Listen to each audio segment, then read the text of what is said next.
Okay, so today we're going to be talking about Sense and Sensibility by Jane Austen, published in 1811. Part 1, Summary.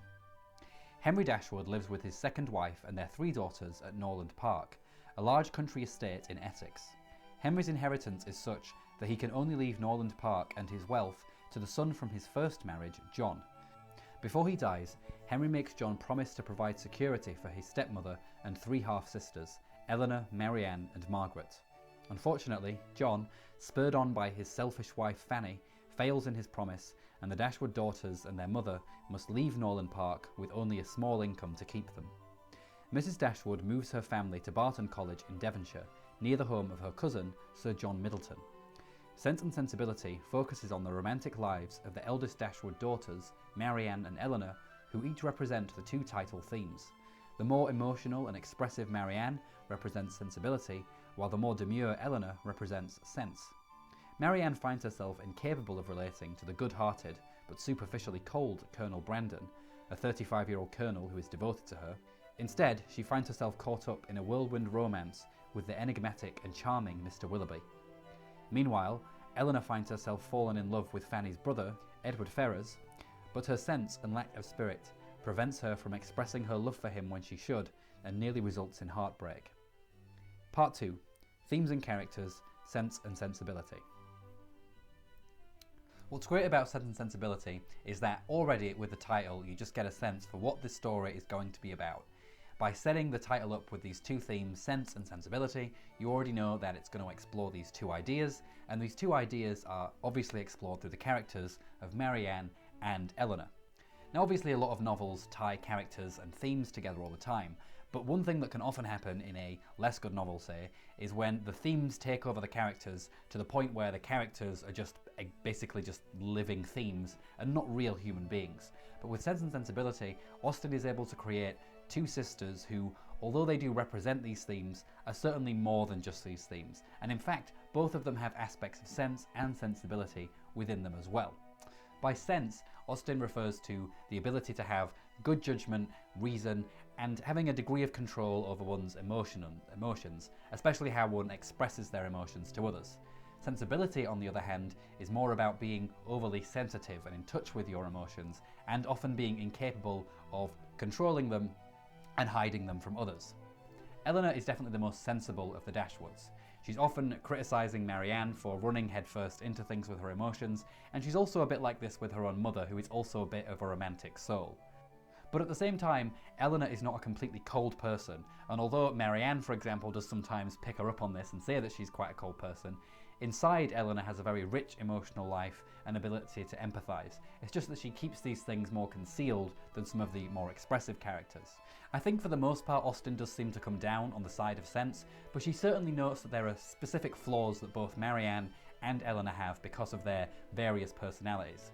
In the case of Eleanor, the fact that she is so closed up with her emotions means that she often doesn't say what she thinks, especially in her romantic relationships with Edward. She's often keeping things to herself. And one of the main plot points with her is that she meets a rival, and this rival tells her that Edward is already promised to her, and rather than try and fight for Edward or work out what's going on, she just kind of goes along with it, and she just kind of goes, oh well, never mind, I guess there's nothing going on there anymore, which is, quite sad, and it's an example of someone being, a bit too reserved and a bit too proper, and that is Eleanor's main flaw as a character. On the other hand, you have Marianne, who certainly would not behave like that if she was in love with someone, and we see this. She falls in love with Willoughby, and when he leaves her partway through the story, and she gets an opportunity to get him back again, she immediately goes out and she finds out what's going on. Because she's more emotional, she's more in touch with her emotions, and she's not willing to keep things cloistered in herself. Now, unfortunately for Marianne, this also leads her to some bad choices. In fact, it leads to her choosing Willoughby in the first place, who outwardly appears to be a charming man. He's into art, he's into the things that Marianne likes, and he's really engaging, and so she responds to this quite well, but ultimately Willoughby is a kind of shallow character, but she's kind of taken in by that because she doesn't have that ability to sit back and reflect and think about what people are really like in the way that Eleanor does. So throughout the story, both of the 2 sisters have these very different responses to the men in the world, and their characters develop. Ultimately, Eleanor will realise that she has to be a bit more expressive than she is, and Marianne will realise that being as overly expressive as she is in terms of her emotions is not a good thing, and that she needs to sometimes think of others.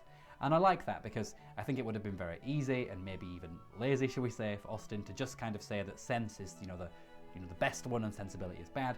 But I think there's definitely enough in the story where you can see that both of the characters, they represent these themes to some extent, and it leads them to some good places. There are advantages, but there are also drawbacks to these two things. And I like that. It's a very subtle exploration of these two ideals that women can be, and men as well, because as we'll see, Willoughby certainly represents an aspect of sensibility as well. I do think that ultimately Austen seems to favour some kind of balance between these two ideals. She certainly is a bit harder on Marianne in the story, and Marianne does seem to get put through the ringer a lot more than Eleanor does. But I think that ultimately the idea of the story and what Austen is trying to convey through these two characters is that you want to have a degree of attachment to your emotions, and you want to be able to empathise with others, and not just to do it secretly and not really express it in the way that Eleanor can sometimes be. You want to be able to express it. You want to be able to connect with people in the way that Marianne does, but also have that degree of sense and the ability to just kind of see people for what they really are and reflect. Because sometimes, and I think I'm reading Pride and Prejudice as well, and I think it's going to be a recurring theme in Austen's work, people who are overly on the sensibility side tend to be kind of swayed a lot by people who seem superficially quite charming, like Willoughby. He comes across as the kind of guy who is very enigmatic, very kind of cool, he's interesting, whereas someone like Colonel Brandon, who is a lot more reserved and quiet and more on the sense side of the spectrum, you kind of overlook characters like that. And this is obviously what happens with Marianne, and it seems like there's a lesson here that Austen wants us to learn. She doesn't want us to just see people at the superficial level at which they appear. She wants you to be able to dig deeper, and to do that, of course, you're going to have a little bit more sense, which is what Marianne ultimately learns in the story. Part 3. Money and love. Two other big themes that I noticed in the novel were money and the class system, these two things kind of coming together, competing with different kinds of love. And in fact, there are kind of three kind of competitions or three kind of conflicts between love and money and class that I noticed in the story. So the first one is the one that opens the story itself. The story opens with Henry Dashwood dying and telling his son John to look after his stepmother and his half-sisters, because otherwise they're going to be left with no money. And immediately we get this conflict then between John and his wife Fanny and their greed and desire for social status and money, conflicting with familial love and loyalty to one's family. And you have this great conversation, which I think is hilarious at the beginning, where Fanny is just like, "Oh, John, they're just your half-siblings, and why would you possibly help them? They're barely a relation at all." And she's just completely uninterested in helping these family members because she doesn't feel that familial bond. She cares a lot more about money. And it's an example of how money and class are just coming into that relation and distorting it. And in a proper functioning family, you would support them, you would help them, even if they're half siblings. That's their home, that's where they've lived. But that's not what happens, and this happens again throughout the novel. Luckily for Mrs. Dashwood, she does have some family that are slightly kinder to her, because she gets to go to the cottage, which I think it's a cousin that lives in a mansion, and the cottage is a part of it, and he lets her stay at the cottage. So at least there are some people who have a bit of familial loyalty, but certainly not John and certainly not Fanny. They are some cold, cold characters. Then we get the second instance of love and money coming into conflict, and this is through the character of Willoughby. Willoughby is a charming guy. He's very reasonably well off, I think, or decently well off, and he falls in love with Marianne, and Marianne falls in love with him. They have a hilarious conversation with each other where basically they like a poem, and then they start talking about all the things that they love, and they're like, "Oh, I like this, and you like this, and I like this too." And then Eleanor makes a kind of sly joke that they've now talked about everything that they'll have to talk about, and it's all kind of over. And it's quite a perceptive point, because their relationship doesn't last very long. But the point here is that Willoughby ultimately chooses money over love, because Marianne, obviously, she's been abandoned by John and Fanny. She's not well off. She doesn't have much of an inheritance. And so Willoughby decides ultimately that he would rather marry a rich heiress with a lot of money rather than Marianne. And unfortunately for Willoughby, he turns out to regret this. So this is another example of how money and the need for status at the time is just creeping in and destroying what could have been a good relationship, as much as Eleanor kind of looks down on it at the beginning there. And then both of these kinds of conflicts, the conflicts between money and family love and also romantic love, combine together in the character of Edward Ferrars, who he also has a romantic attachment to Lucy, who is kind of one of the antagonists of the story, and he announces to his mother that he will be marrying Lucy, and his mother immediately disinherits him, and he has to try and find his own way in life, and it's not obvious that he'll be able to do this and keep Lucy because he won't necessarily make enough money for them to have a good family together. And ultimately he doesn't end up with Lucy, he ends up with Eleanor, of course, and he somewhat makes peace with his mother, but not exactly. And again, it's another example of how cold, and I think in a way this is one of the coldest examples of it, of how, you know, someone can raise you in this time period, and just because you're choosing to love someone that doesn't have enough money or doesn't have, you know, isn't of the right social standing, you're just completely ostracized by your family. And this is just a recurring theme throughout the whole story. Nearly every single romantic relationship seems to be tainted by money or social status, and all of the secondary characters are always commenting on these things, like, ooh, she's a bit low, you know, she's a bit low for you, you know, you shouldn't be doing that. And it's just a constant thing that keeps coming back. And again, I've noticed in Pride and Prejudice as well, it seems to be a recurring theme in Austen's work. And you can certainly get what Austen's view of this is throughout the story, because the people who choose money, things don't tend to go very well for them. We find that Willoughby ends up in a relationship that he's not happy in, because at the end of the day, a wallet is a very fine thing, but if you're having, you know, if you're married, you know, this is a time as well when if you're married to someone, you're stuck with them, you know, you're stuck with this person now, and you can have all the money and social status in the world, but it's just very depressing. You're in a very toxic relationship, and you will regret it. And it also feels like some of the other characters, like Fanny, for example, or like Edward's mother, they seem to be very bitter women. And you'd have to wonder whether that bitterness comes from the fact that they too have probably entered into these marriages that weren't love marriages, they were just social status marriages. They're not happy marriages because they don't actually like the people they're married to. And then in a sense, they're taking this out on the next generations by forcing them in to the same kinds of terrible relationships. And you certainly get that with these characters. You know, Fanny just comes across as a very bitter and jealous woman. And even Edward's mother, although I can't remember exactly, but I don't think she appears much in the story. She's talked about a lot. I think she does appear a little bit towards the end. But in general, she's a character that's more like a presence than someone who's really there in the action. But you just get this overwhelming sense of bitterness and resentment from these people who just don't want people to be happy. And they sort of use the social standing thing as a way to prevent and stop them from actually being happy with each other. So I think that was really well done and really well explored. Fortunately though, this is an Austen novel, and it seems like Austen novels in general have happy endings, so our characters, our protagonists of course, they do end up with happy, functional, hopefully, relationships at the end of the story. So hopefully love wins at least for most of the characters here. Part 4, character development. So now that we've looked at some of the overarching themes that I think are big in the story, I also want to look at the characters, because the characters in Sense and Sensibility are just fantastic. And I'm not just talking about the main characters, Eleanor and Marianne, I'm also talking about the secondary characters. Every single one of them is really well fleshed out in my opinion. Even characters who are very similar in personality, like Edward's mother and Fanny, they're both these snobbish kinds of women, but they do have, you know, they do come across slightly different from each other, which is quite a hard thing to do. I think, especially with villains and characters like that, it's easier just to kind of fall back on, you know, snobbish tropes. And Austen doesn't do that. They all feel very distinctive in very different ways, and they're all incredibly kind of, you know, you remember them just, you know, if I hear the name Mrs. Jennings, I already picture this kind of bubbly gossip who means well, but she's also kind of annoying. And you just get that in your head immediately when you think of the name. You think of John, who is just sort of selfish, but also a bit of a coward and sort of has to rely on his wife to like persuade him to do the thing that he probably wants to do already. Just a great character. And it's impressive that Austen is able to put so much work and detail into these side characters. Because in my view, in this book especially, it is the side characters who really bring the story to life. I think probably a big part of Austen's power in this area is the dialogue that she writes.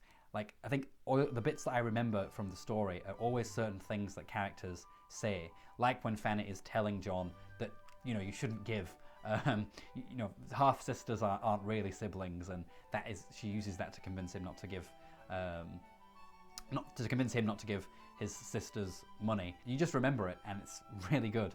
And likewise with Willoughby, he has a little rant against Colonel Brandon, saying something to the effect of, oh, he's the kind of guy that everyone likes him, but everyone also, no one ever talks to him. He's like a great, he's a nice window decoration at a pie. You like look at it and you're like, oh, he's there, but you never go talk to him.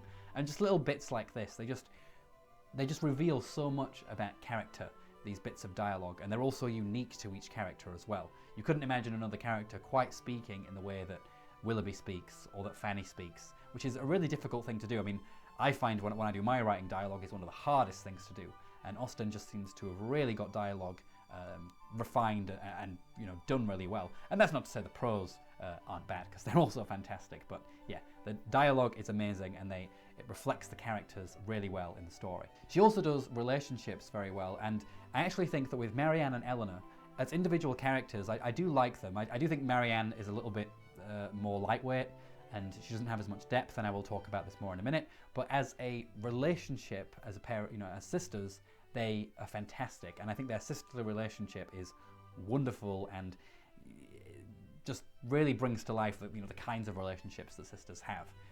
You can tell throughout the story that they really love each other, they really care about each other, but they also are very different personality types, and so they do just have these little squabbles every now and then, where Marianne, kind of mocks Eleanor for being so kind of austere and tight-lipped, and then, but likewise, Eleanor will mock Marianne, like with Willoughby when they first meet each other, and they're there like being overly kind of familiar with each other, and Eleanor's, like, well, you've basically said everything you're ever going to say to each other now.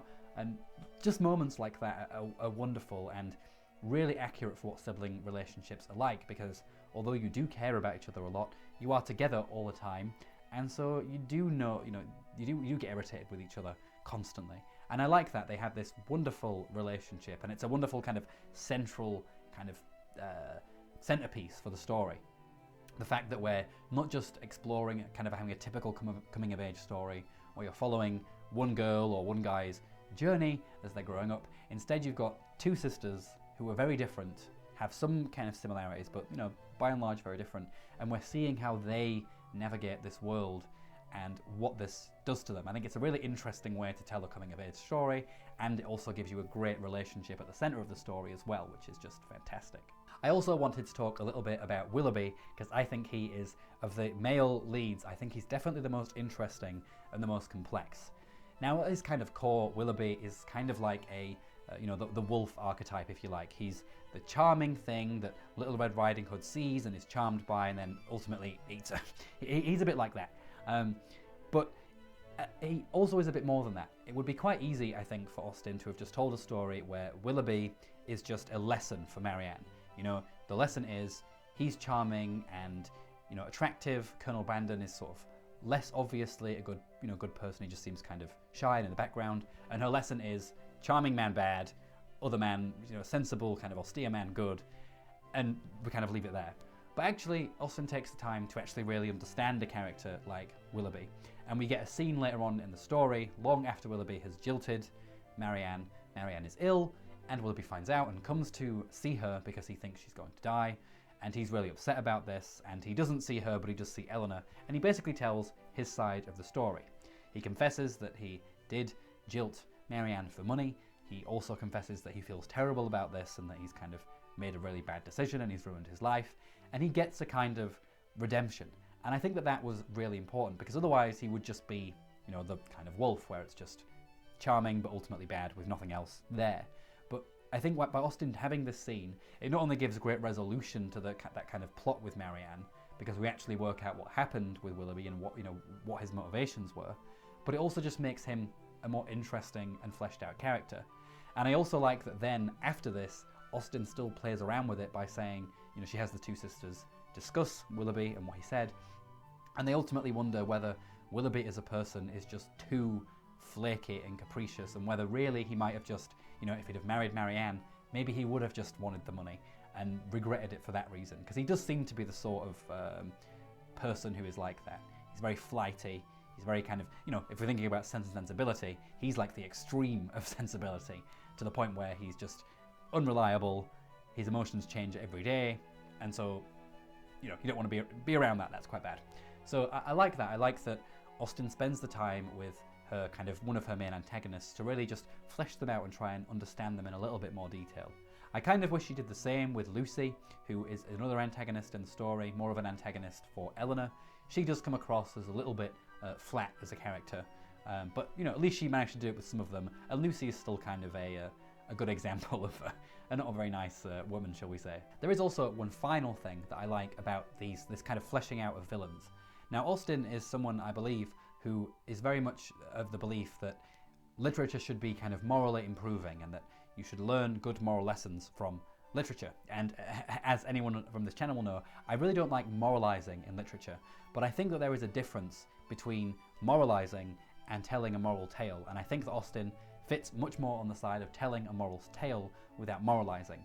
And I think Willoughby is a good way of explaining why I think this. So if we compare Sense and Sensibility, say, to The Tenant of Wildfell Hall by Anne Bronte, in The Tenant of Wildfell Hall there are some not so nice characters, and Bronte, these characters disappear partway through the novel, but then Bronte decides at the end of the novel to just return to these characters out of the blue and just remind you that they all died terrible deaths, just to drive home the point that, if you're bad things happen, usually you die.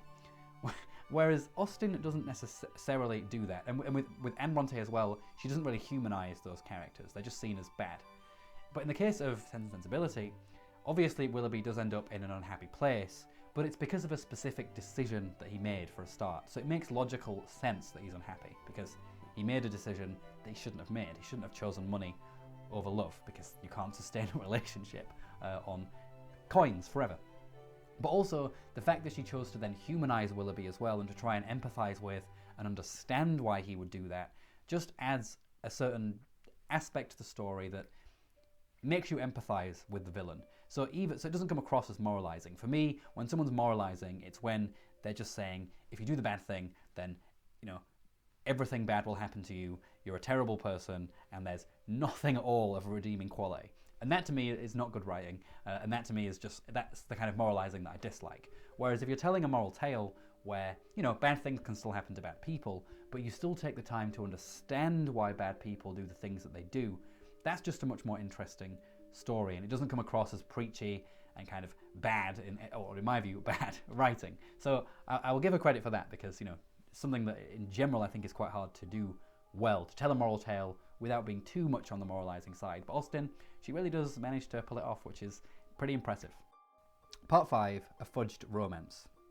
Okay, so I've been very positive of this book, but to be honest, I wouldn't say it's the most perfect book I've ever read, but I do think it is a solid book and definitely worth reading. The reason though why I think it kind of lacks a bit, and I've kind of hinted at this already, is that I do think that the character of Marianne is a bit lackluster, and I think she's not as well fleshed out as Eleanor, and I have a few reasons for thinking this. One is that the story just, even though it is about the two sisters, it's definitely more focused on Eleanor. Most of the story is from her perspective. It's generally speaking her thoughts that we dip into, and so Marianne, although she is, the story is supposed to have these two leads, it does feel like she's sort of secondary in compared to her sister.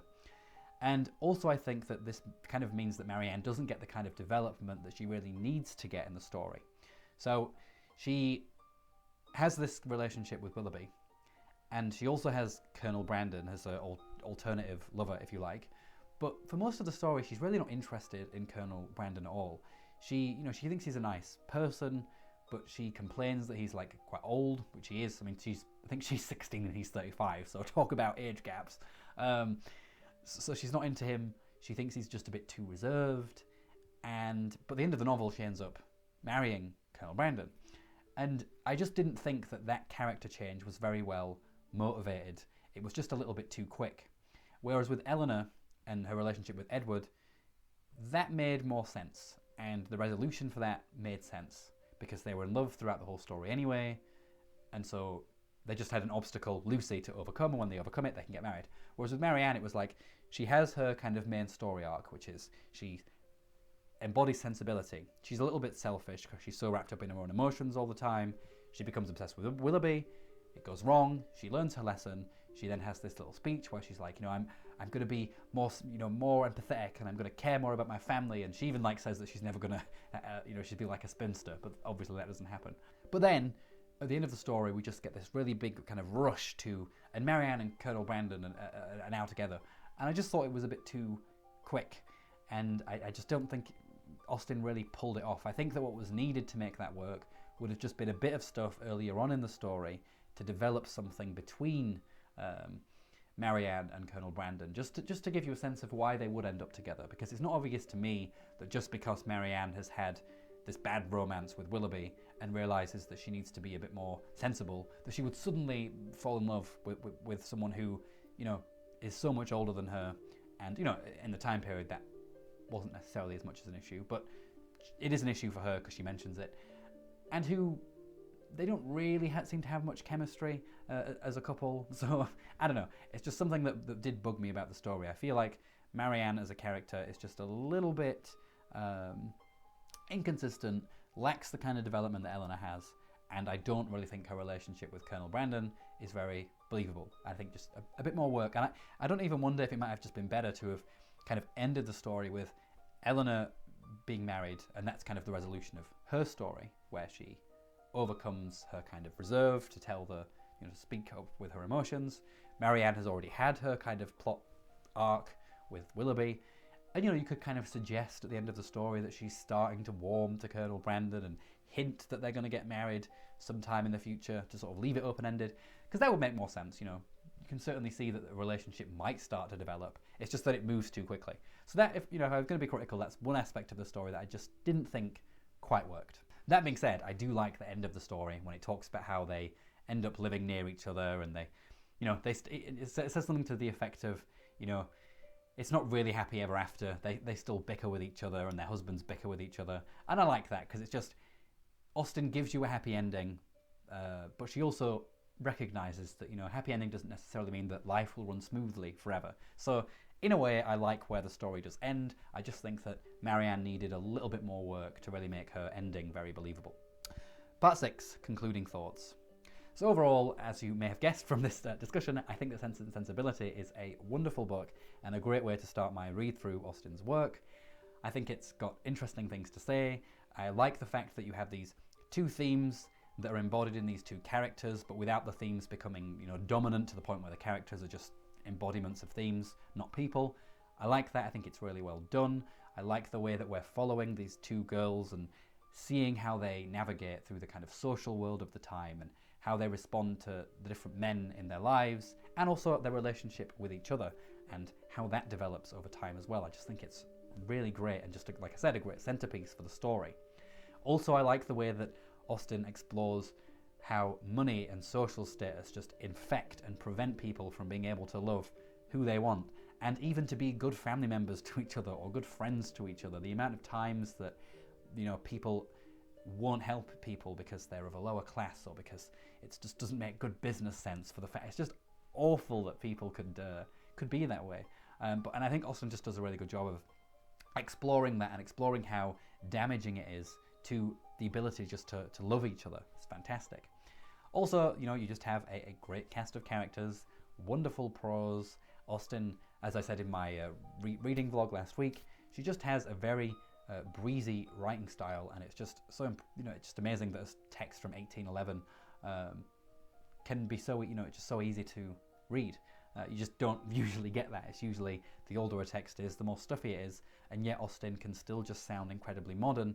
And it really is no surprise to me that of many of the classic writers, if you ask people, and generally women, but even men too to some extent, what old books have you read? They will always have read an Austen novel, and there are a lot of people that just still manage to read it and don't struggle with it. And that's not to say that her writing style is simplistic, because it certainly isn't. It's very complex. It's just that she writes in a very kind of economical, clear, crisp, and witty way that just is a joy to read. So yeah, a fantastic book. Does have some problems, like I say. Marianne, bit more work on that one. Wasn't fully convinced by her relationship with Colonel Brandon, but otherwise a great book, and I'm looking forward to reading the rest of Austen's work. That's it for this video. Let me know what you think of Sense and Sensibility if you've read it, and also let me know what I have to look forward to with her later works as well. I'm currently about halfway through Pride and Prejudice, and I'm also really enjoying that one as well.